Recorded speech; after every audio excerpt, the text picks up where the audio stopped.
Good day to everyone. I hope you are enjoying your time and maybe have already sat down and played a little bit at your drum set or your drum set pad or whatever you're working on these days. We're going to continue and kind of start to finalize this particular series on jazz drums with the next two lessons. If you haven't already checked out the last couple videos and really all the preceding ones, but in particular the last couple videos where we've been talking about trading 4-bar phrases, recommend going and doing that to make sure you can do all the material in there before digging into what we're going to cover today and in the next lesson. All right, so just to review, this concept of trading fours means that we have 4 bars, 1, 2, 3, 4, 2, 2, 3, 4, 3, 2, 3, 4, 4, 2, 3, 4, of playing jazz time, and then we're alternating that right after we play the time with 4 bars of a melodic phrase. And so this is called trading fours. It's very common in jazz practice to have a horn player, we would be playing those 4 bars at a time, coming up with and improvising their own ideas, and then we would respond with our 4-bar phrase, the way that we've been practicing it, where we stop the time and play something, in this case on the snare drum or on the toms. So up until this point, we've just been taking a comping idea like this: 1, 2, 3, 4.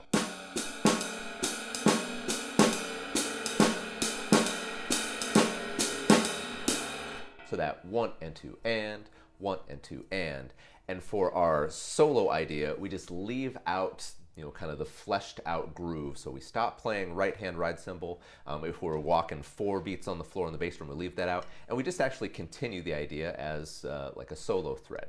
What we're going to do right now in this lesson is we're going to keep the same 4-bar phrase idea when we get to that, of playing 4 bars of time, but we're going to alternate it with something that is not just a continuation of a comping idea. And so for that, that means we're going to get into some alternating strokes and also possibly orchestrating around the different drums. And in this case, moving from the snare to the rack tom and the floor tom. And if you have other toms, you can explore the space at your own leisure. All right.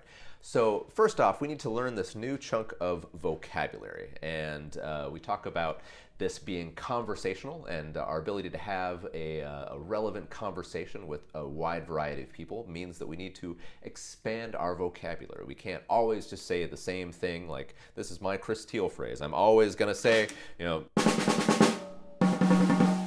I can't always say that because people are going to get a little bit bored of that. We need to expand and add to our vocabulary as well as our way of saying old phrases in new ways. But today we're going to work on learning a new phrase. So our phrase, first we're just going to learn, it's in triplets on the snare drum, and it's pretty straightforward. Listen to this. I'm going to keep my hi-hat on 2 and 4 so you can hear that big beat context. All right, sounds like this. 1, 2, 3, 4.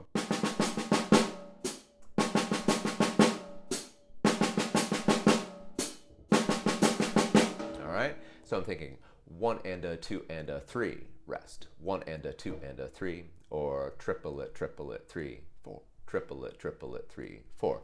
Let's try that together. If you can, play your hi-hat on 2 and 4. If not, just play the snare drum. I'm starting with my right hand because I'm doing right hand lead. Right, left, right, left, right, left, right, rest. Right, left, right, left, right, left, right, or alternating sticking. Okay, let's try that. We'll just loop it together until I stop us. 1, 2, triplet, and.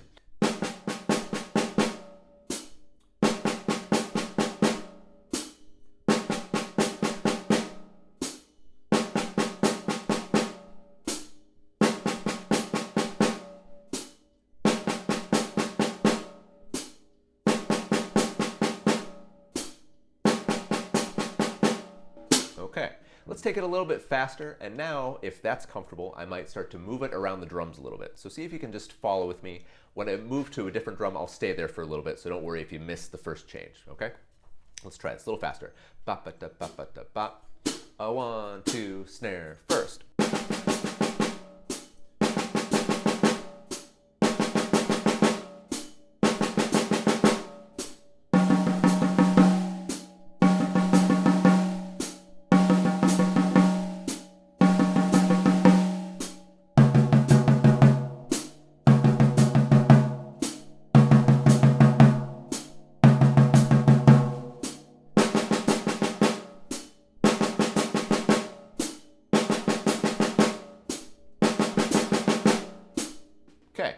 Notice that I'm keeping my orchestration just to playing around on different toms. I'm not doing fills like going up to the cymbals right now. It's not that that never happens, but the most common things for drum solos is to actually work with the drums or a drum in combination with the cymbal, which is something we'll get to in a later lesson. For now, we're just focusing on using, in the case of this 4-piece jazz setup, I have my snare drum, rack tom, and floor tom. That's all the orchestration that we're going to deal with for today and for the future lessons. All right, so now what I want us to do, we worked around, we played that it's the same rhythm, 1 and a 2 and a 3, rest, 1 and a 2 and a 3, rest, and we're going to try some different shapes. And so meaning we're still going to start on the snare. Instead of what I was just doing there, I went clockwise around the drums. I went snare for a little bit, then over to the rack tom, then the floor tom, then back to snare. I'm going to change the direction. So first, now I'm going to go counterclockwise. So I'm going to do 1 phrase on the snare, 1 on the floor, 1 on the rack, 1 on the snare, because that's going to be 1 4-bar phrase, or it's going to be 1 2 3 4 2 2 3 4 3 2 3 4 4 2 3 4. Because remember, we're trying to work out 4-bar phrases, and I might go through that whole thing again, but I'm going to restart in the snare. So let's go 1 2 3 4 2 3 4 1 2 3 4 with that same phrase. If you want to listen this one time through and then join me the second time, that's great. If you feel like you understand what's going on, just jump right in. All right, hi-hat on 2 and 4. 1 2 counter clockwise.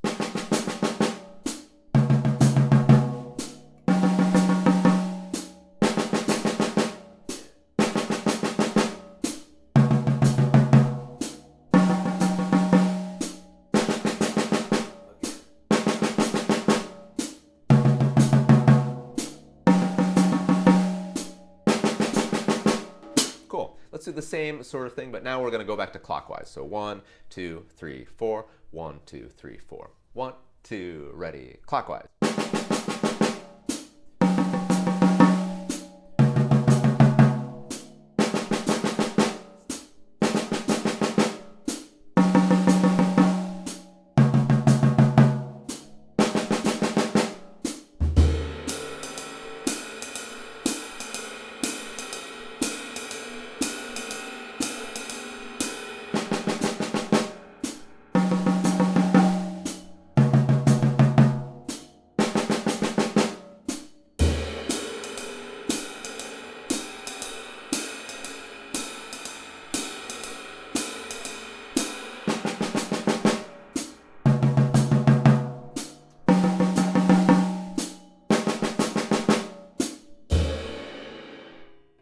I threw us right into the next step, which was to start actually trading that idea.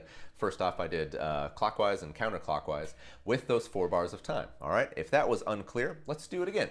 And if it was clear, practice means doing the same thing a lot of times. And we'll have a future video on what exactly that means. But honestly, it means like doing something like this, or even just the idea on its own for like 5, 10, 15 minutes without stopping. It takes a while for your ears and for your body and your coordination to even understand if you're playing it correctly. So it takes repetition. Don't stop after just doing it like once or twice and say, oh yeah, I got this down, I'm ready to go play my gig. It takes a lot more time than that. And all the people who've mastered this, like that's what mastery takes. It takes a lot of time doing the same thing over and over again with focus and just a good attitude. So let's try that. Let's see if we can do, this time we're gonna start with the time up first, and then we're gonna do 4 bars going clockwise. So 1 2 3 4, then back to time, 2 3 4, and then we're gonna go time 2 3 4.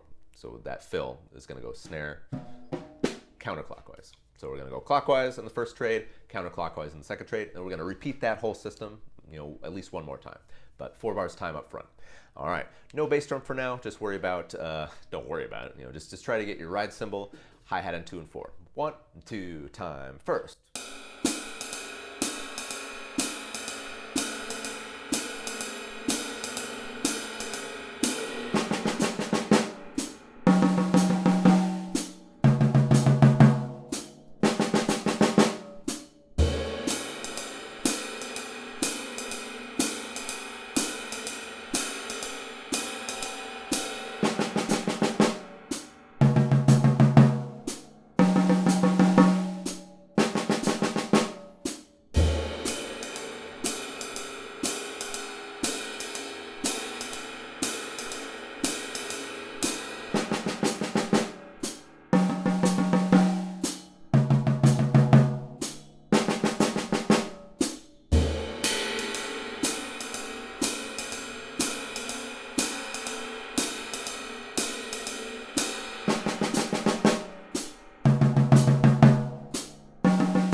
Okay, so we're getting a new type of context going back and forth, making this conversation.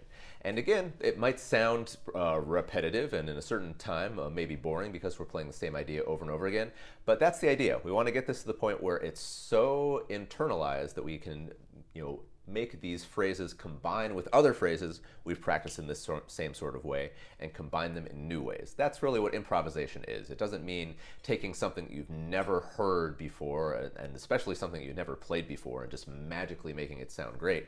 This is where all the practice comes in. It means going through and working on a small little nugget of idea and a way of playing it that sounds good, that comes from lots of repetition, and then practicing this type of improvisation. And then, it's going to make playing with your friends and conversing back and forth musically so much more rewarding if you've already developed kind of a sense of saying what you want to say on your instrument. Okay, let's take the same idea as a way to finish this up, and we're just going to do it a little bit faster. Okay, so notice I'm leaving my bass drum out for right now. This is kind of the sound that would be more indicative of maybe like a bebop style jazz drumming as opposed to like a swing or a dance band style. It's somewhat of a historical context, means that we're just not using the bass drum as much because we're not playing for dancers. And so, yeah, that's a whole other story. But for now, don't worry about your bass drum. Let's take the tempo up a little bit. We're going to do the same improvisational idea. It's ba-ba-da-ba-ba-da-ba. First going clockwise on the trade and then going counterclockwise. But let's take it a little bit faster, all right? But main thing is going for a nice, steady, consistent groove. You're going to know if your hi-hat starts flubbing around that you need to slow it down and just make it so that's nice and steady, all right? If this is too fast, just listen. All right, 1 and 2, time 2, 3.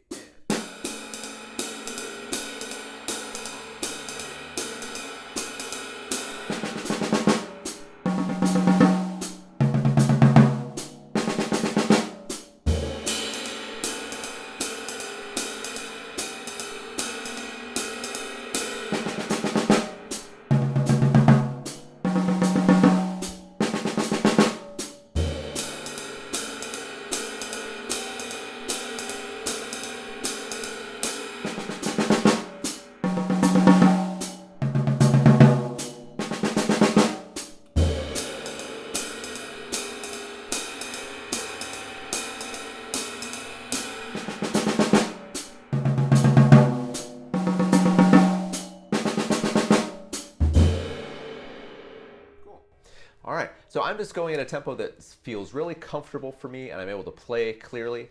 And in this case, you may have noticed that I'm doing some different things, shaping the phrases, starting them a little bit quieter than normal, making them grow, making that statement bring people back in. And that's something that we're going to do as well. All right, so we're going to end there for today. That's our new chunk of vocabulary, 1 into 2 into 3, rest. And tune in next time. We're going to embellish that a little bit, and we'll see you then. Happy practicing.